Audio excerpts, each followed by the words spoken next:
Good evening, good evening, good evening. You are watching Epic Live. I am your host, your girl, your sister from another Mr. Lashunda Leslie Smith. For the past few weeks, we have been discussing a very, very important topic, and that is that Black lives do matter. This week is no different, and my guests this week are from the Greater Rochester, New York Black Agenda Group, Jerome Underwood and Jackie Campbell. And we're going to be talking about the Black agenda specifically for Rochester, New York.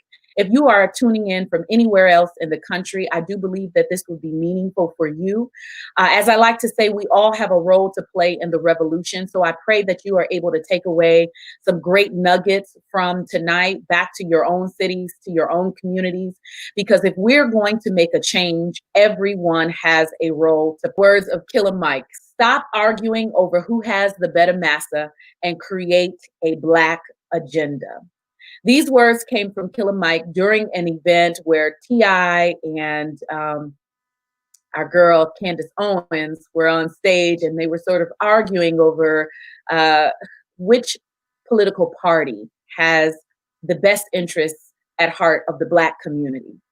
And the response that Killer Mike had was so important because what we have to realize is that racism permeates social class, it permeates political parties. Racism is everywhere. So it doesn't matter if you are Republican, it doesn't matter if you are Democrat. If you are not actively anti-racist, then you are inadvertently and maybe intentionally racist and supportive of racist practices. So we have to be intentional. That's the purpose of our conversation tonight. And so I want to welcome to the stage my guests, Jerome Underwood and Jackie Campbell. Thank you both for being here with me today. Welcome, welcome, welcome. Hello, Lashunda. Thank you. Hi, Lashunda. So as I've shared, I'm sorry. I'll stop talking over you. Go ahead. That's okay. That's okay. As I've shared with the guests in the past, we're going to have a very interesting and intense dialogue because this is a very important subject that we're talking about. And we welcome you to comment. We invite your questions. We invite opportunities to clarify things that you may not understand. So please join in the conversation with us. One of the first things I want to talk about is the Black Agenda's declaration, this sign-on. And the sign-on is basically stating in very clear terms that racism is indeed a public health crisis. And we need community leaders, we need politicians, we need county government, state government, city government to acknowledge this and recognize that this is the issue. Which one of you want to speak to the declaration and how it came about? I always defer to my elders. And my That's so cute. Thank you. So I would say I want to give a little history about the Black Agenda Group, period. Yes. And I will defer to Elder Ross to talk about the declaration. But we were in a meeting earlier today. Jerome gave the history, so I'm going to give the history, my version of the history, same version. But I think it was in 2014. We were in a meeting, and there was about 75 people in the meeting. It was downtown at the library. And in the room, there were maybe 5 Black people in the room. No Latinas at all. No Latina, Latinx, no one. And they were really talking about an agenda that they were lifting forward, a set of strategies that they wanted to lift forward in terms of serving young people, children and families, but primarily children in the community. And we knew most of the folks that were in there, they're really talking about our kids in our community. And not once did they ask us and made no mention at all of any cultural piece or any race. It was very, it felt a little disrespectful. So we were in the meeting. You could tell that we were activated. We made some statements about it, but at the end of the meeting, what we had decided to do was to come together and to identify what would we lift, and no longer be waiting for someone else to come and tell our community what they were going to do with us. As a matter of fact, the narrative should be, you don't do anything without one first consulting us, but actually we should be involved in the co-creation or actually defining it for ourselves. And so we came together, and over a year, you said 6 months, Jerome, it was closer to a year that we actually came together regularly, and defined an agenda for the Black community. And we started with a lot of things that if we were to say, what would we lift up that was really important to our community, what would they be? And we started with about like 8 or 9 different areas, and we narrowed it down to 3, and these 3 principles or pillars of our agenda are those that if we get right with these 3 pillars, then they are the domino to hit other areas. And the pillars that we identified were education, health and well-being. So it's including physical health as well as mental health, and economic development. If what we did was define from our perspective, from our orientation, what would be the things that we would lift up as principles in our community, understanding that we have a different value system than the culture. We've been really absorbed into what societal norms, but they are not necessarily ours. And so it doesn't mean that we separate ourselves into some other space. It means that we have values that we lift up in our community. Using those and our value system came up with some principles for our Black agenda, and that's who we've been. I'll end here and I'll turn it over to Jerome. Once we came up with these principles, these principles, before even bringing it out to the community, the first thing that we wanted to do was to consult with our elders. And so we had a meeting with our elders. We brought them together and we said, here's what we've been working on. What do you think of this work? And they were pleased that we had taken it up. And they also shared, they gave us the benefit of their experience, things that we need to do to lift it up, but they endorsed the work that we were doing. Then we brought it out to the community. And so we brought it to the community in January of 2015. That's amazing. That's awesome. It's actually 2016. 2016, my bad. We met with the elders. Again, with the 2 of us, we're going to get it right. So, and when we launched the agenda, it was deliberately Black only space. And there were about 250 people who showed up at Danforth Center. So subsequent to that, all of us Black Agenda members, we work someplace, so in our space that we occupied, we were sort of working the agenda, if you will, not very publicly, not making a whole lot of noise about it, kind of like a little underground railroad, but working the agenda nonetheless. Fast forward to March of 2020, i.e., about 100 days ago, when the pandemic hit. And like the rest of the world, we began to see the disparate impact to people of color as a result of the pandemic. Again, nothing new for us, but when people start to literally die, and one of the things that impacted me deeply was the first person to die in Monroe County was a customer of Action for a Better Community, and that really, really impacted our staff. Anyway, it was Dr. DeGrew, Dr. Joy DeGrew, another one of our honored elders, who called and said, "Listen, we got to do something."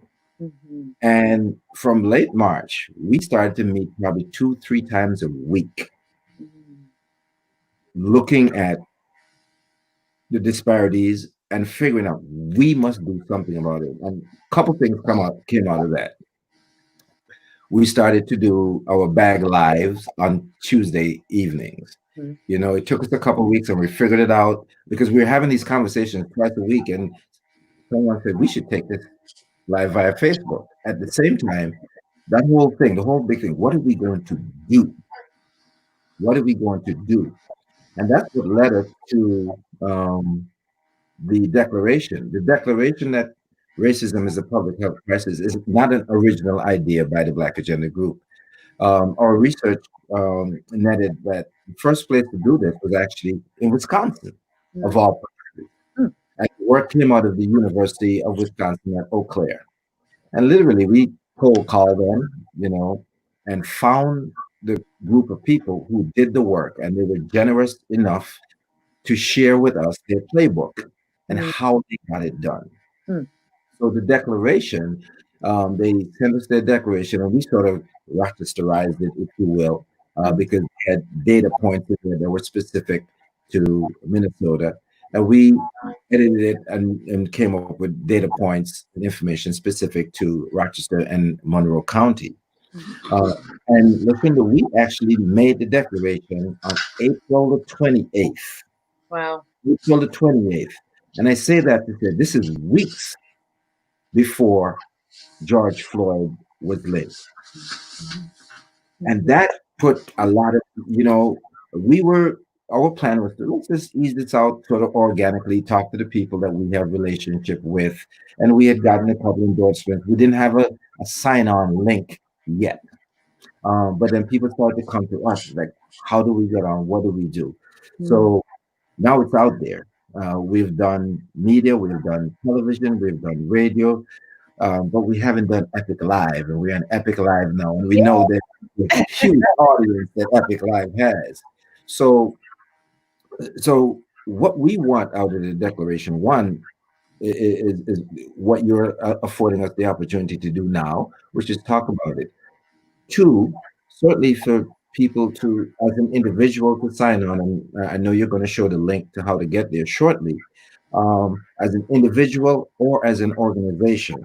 So whether you belong to a church, wherever you work, the hairdresser, a union, have that conversation at wherever you are, whatever space you're in, because there's a preponderance of evidence with respect to the fact that racism actually kills people.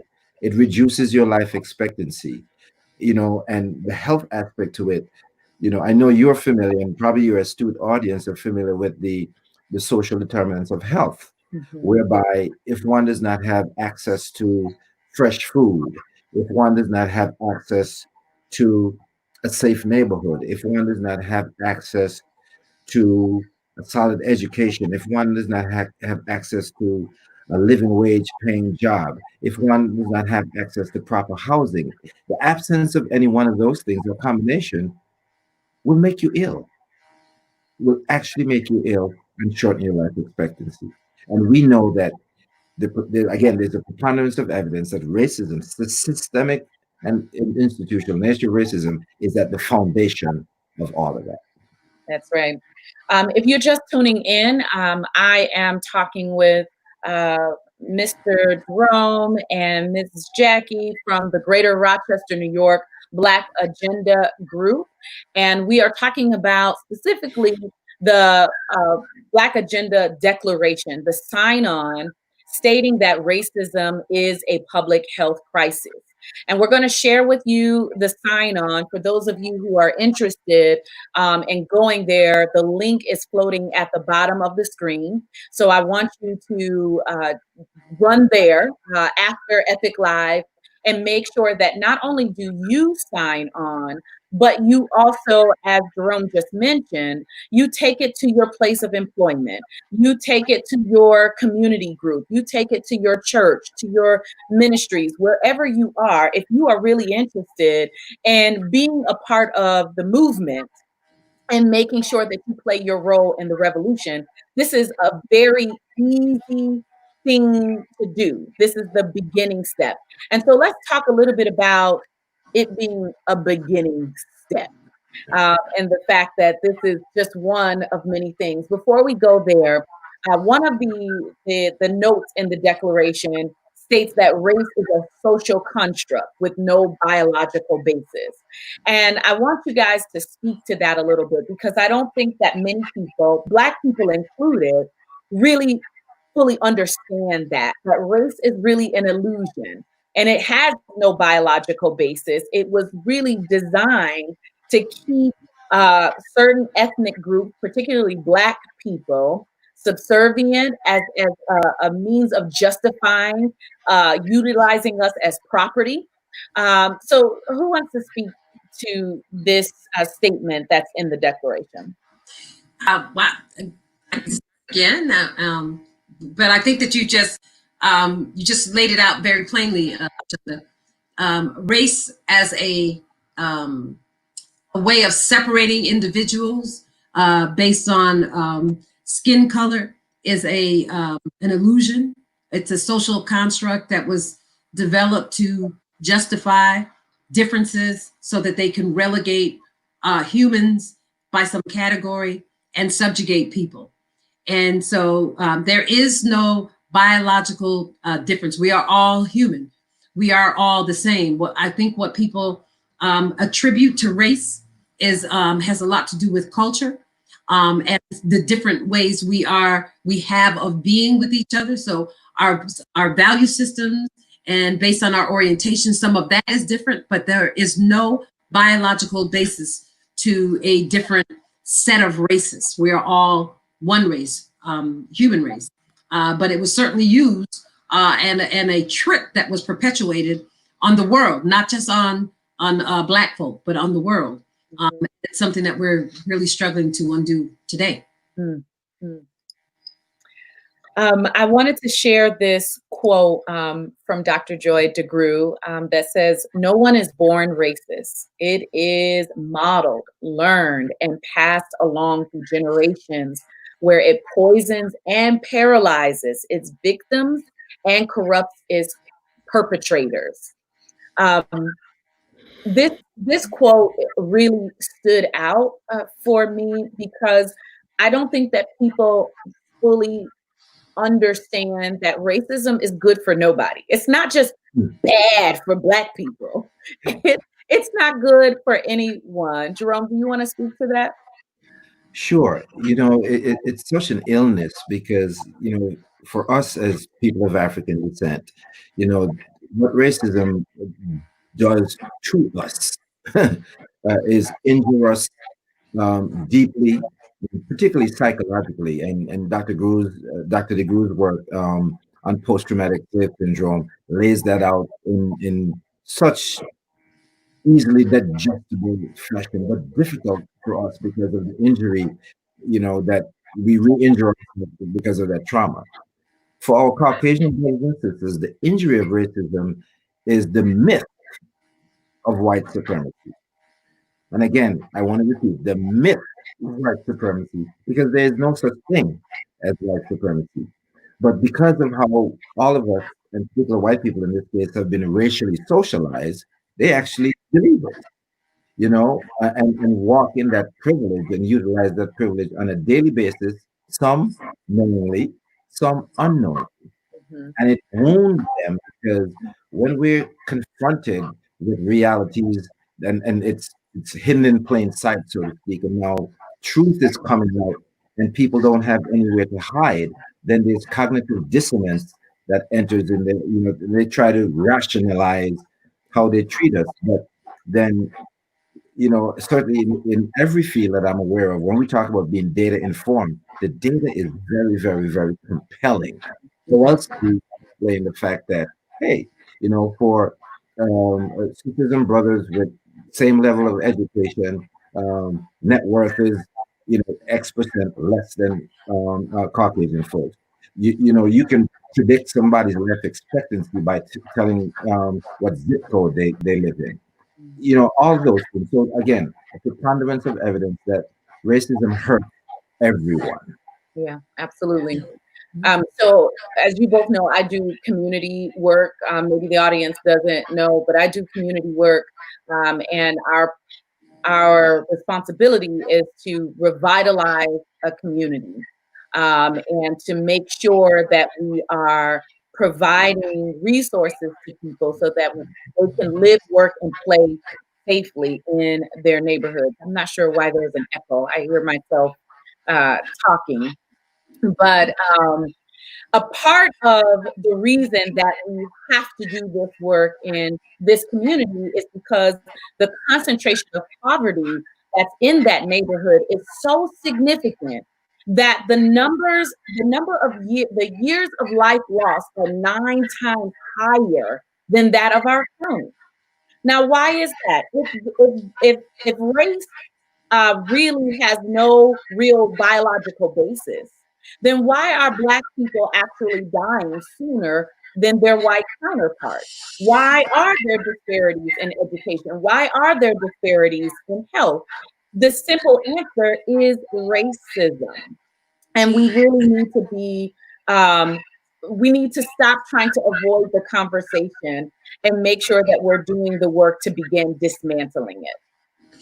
I think that, first of all, it's so key to talk about that. I mean, that's a perfect question, because what typically happens is people think that racism is a public health crisis because it produces disparate outcomes that cause people to make bad choices, right? So we suffer from poverty. It makes us depressed.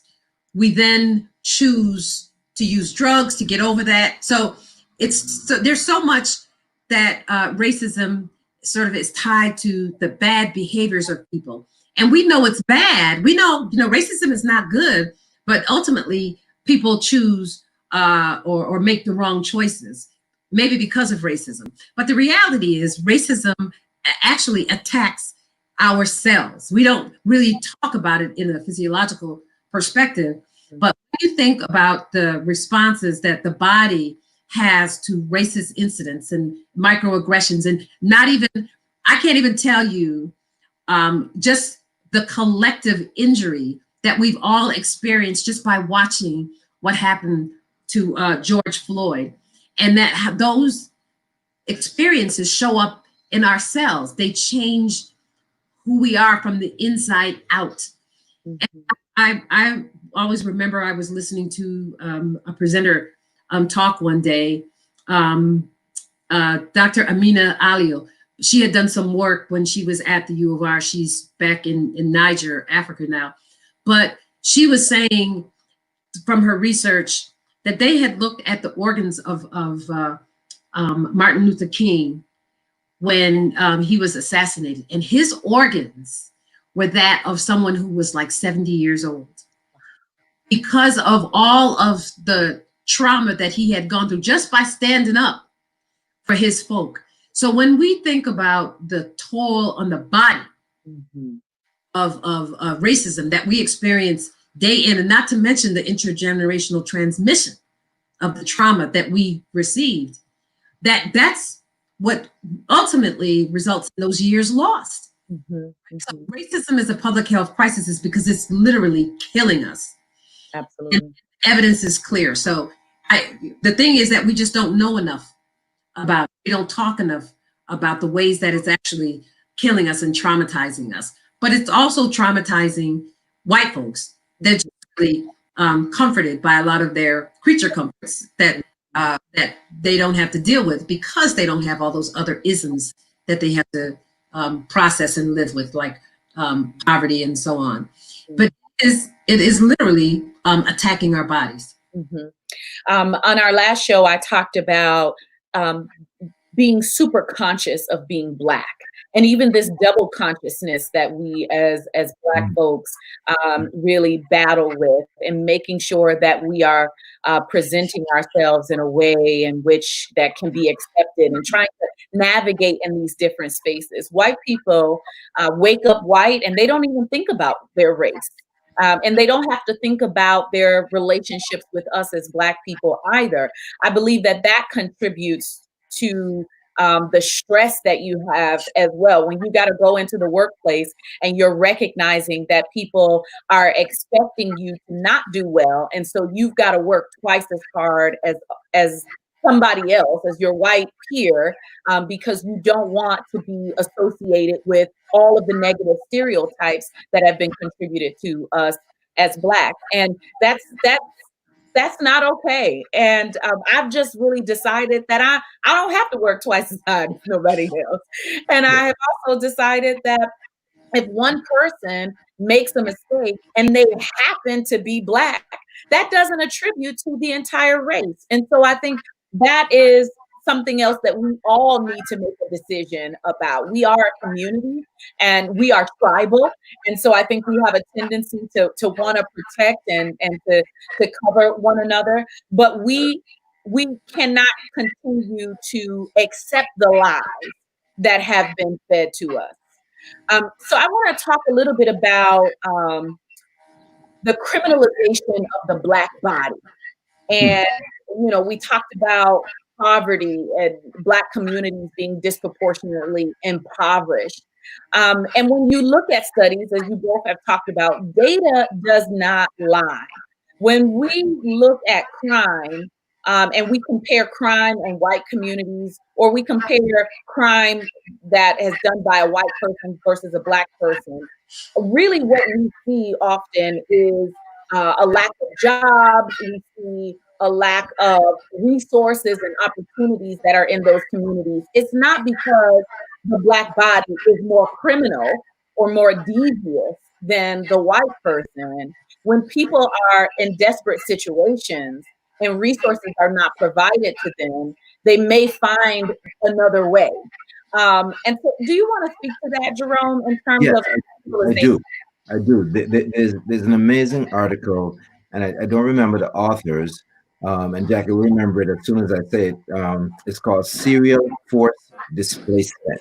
Let me repeat that: serial force displacement, and it addresses, when you force people into limited space, what's going to happen?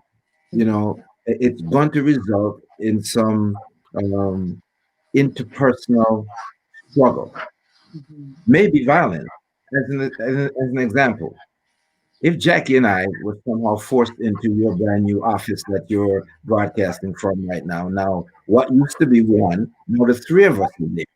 We like our person. There's gonna be some tension, So what has been proven that has happened in this country by federal regulation of redlining, federal laws, it has pushed people into certain quadrants and corners with which to live. It has limited resources in those quadrants and corners so that people have to survive on less. Mhm. This was done by legislation.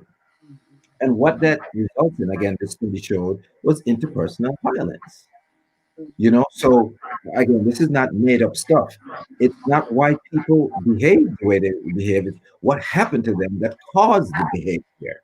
The behavior is a response, not the condition. That's right. So there's science to this that our scholars have picked apart and have laid it out for folks. Yeah. Jackie, Right. yeah. I just wanted to add, I want to piggyback on that, right? So because that's an example of institutional racism, right? How housing and redlining functions to keep people in particular communities, all type in a specific community. Here's where the structural part is, that those neighborhoods, those very same neighborhoods, are over policed. So True. it's no surprise that you have more criminal activity where the police are, because they're looking for it there. They're not Right. looking for it in other communities. So now you have two different institutions working to criminalize folks in a particular area, in a particular neighborhood. And therein lies how structural racism, because it's not just housing, it's not just the criminal justice system, it's the educational system, it's the economic development system, it's the workforce, it's the health system, like all those in a very tight space. Mhm. It's no wonder that you have the outcomes that you have. And that's the nature of structural racism. and it's racist policies as well. When you look at the community in which we serve, the Beechwood and Emma neighborhoods, it's largely zoned R1. R1 is for single family homes. And corner stores are the only businesses that are grandfathered mm, into R1 zoning. mm, And we see in urban communities that are both food deserts and food swamps, they're overpopulated with cornerstone stores that are not owned by the people who live in those communities, that are not feeding those communities fresh fruits and vegetables and things that they need access to. So that policy within itself is racist because absolutely. it's not giving other businesses the opportunity to open up right in your own community. And so we really need to begin looking at it's just, it's not enough like we're going to look at this declaration and we want everybody to sign on, but we want you to not just do that. We want you to vote. We want you to know what the policies are in your community, to challenge those, to show up to debates when people are talking about how to serve your community, and to make sure, as Killer Mike said, that you're not just going after candidate A or candidate B, but you're going after the Black agenda.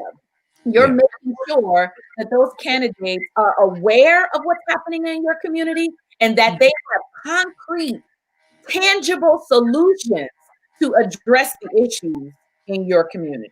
So Leslie, Absolutely. that's in essence, a very nice setup for what happens after you sign the declaration, right? With the online, the sign on, if you will, you just don't sign on, right? And there are 9 bullet points there, but below that, there's a set of action items that one must commit to. So what are you going to? I mean, signing on is what we call the transaction.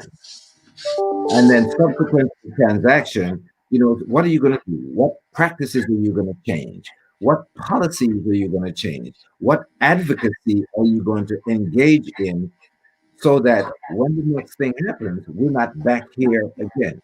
We don't want to go back to normal. Normal is the problem. We don't want to go back to normal. So if it's an organization, as an example, I'm the CEO of Action for Better Community. My evaluation, I have to prove that I'm anti-racist. What am I doing internally inside of Action for Better Community, as well as what advocacy am I employing in the community to effectuate the fact that racism is a public health crisis? So for individuals as well as corporations, when you check those boxes, says, hey, I'm going to speak out, or I'm going to make sure I go to my school board meetings, or I'm going to do whatever it is that is an anti-racist act. Because as we're saying, if it's not anti-racist, Right. it's racist. Mm-hmm. So the action that follows up, the endorsement, if you will, is the key, not the endorsement itself. Yes, we want people to endorse, but if you endorse, just know that there's some action you must commit to, and we're going to come back to you and check, see how things are going. Not in a punitive way, but hey, you may say, well, hey, I want to increase diversity and inclusion in my organization. Okay, all right. So when we check in 3 months, how is that going? Oh, we're just starting. We check back in 6 months, no change. Would you like some help with that? Yes, we need some help. Okay. But just like if you need help in sales training, just know it's an investment you will have to make this happen, because nobody's going to give that away to you, because people don't give away sales training or HR training, so that has to happen. Conversely, for people or organizations, particularly organizations who decide, I don't think that we have a problem. But we want to know who they are too, so we can avoid those people. We can tell people, well, if Jerome Underwood, is not endorsing that, well, let's try to, if he has a business, let's make sure we avoid that business, because we're not working in concert to try to correct this long-standing, very resilient thing called racism. And we don't think that this is going to be easy. Let's say that. It's going to require diligence and action by all of us. because everybody can do something. That's right. It's going to require diligence and action from all of us, everyone. Everyone has a role to play in the revolution. Um, so, Brother Hanif says here, if you repeat a lie over and over again, you're going to believe that it's true. And so, we really need to begin dismantling those lies, um, and really coming against them with anti-racist action. If it's not anti-racist, it is racist, and it is important for us to be mindful of that and to really be diligent. As it was said earlier in the show, this is not the time for us to rest. The work has really just begun. And for those who feel like, as Blacks, we get to walk free, we're not slaves anymore.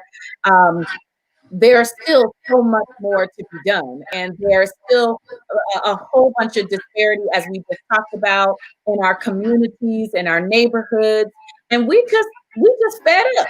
We're about to take no more. And so the cry of the people has to be heard. I want you all to follow the Black Agenda Group on Facebook. Make sure that you are tuning in for their lives to stay tuned, how you can be supportive. If you guys want to share with the people anything that you have coming up or ways in which they might be able to get involved, what support are you guys looking for right now? So one, I would say a couple of things. We had the initial Black Agenda, and so that is available. However, we know that there are other things that are happening in the community that align with the work or the pillars that are in the Black Agenda, because it's not like the Black Agenda is coming with all these ideas and it's going to save everything. There's a lot of good work that is going on in the community, but a lot of the work that is happening is happening in silos. And so we're also saying that we need to work collectively as a community to lift what we know will work in our community.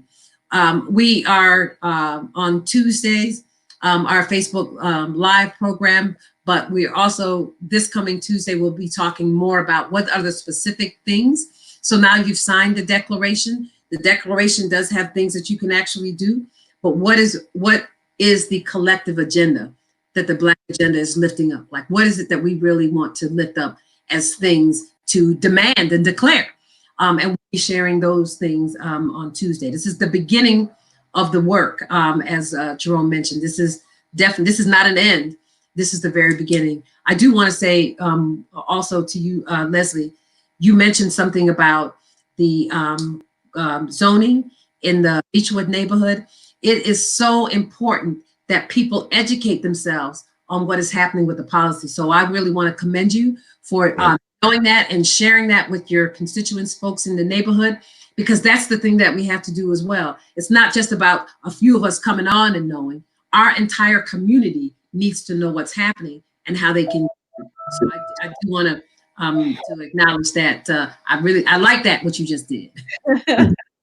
Well, thank you. And we're hoping to be sharing much more of knowledge that people need to know, because we're going to need everybody to go to City Hall and say, hey, we demand change in our community. Like you said, it's not the voice of the Lone Ranger that's going to be able to make a change. It's our collective voice. And so I just want to thank you guys for joining me, coming in and sharing what's going on with the Black Agenda. Please follow them on Facebook. Make sure you tune in on Tuesday nights when they're having those lives, who are educating us about what's happening in politics and what's happening in our community and the ways in which we can get involved and be active anti-racist. So thank you guys again for being here.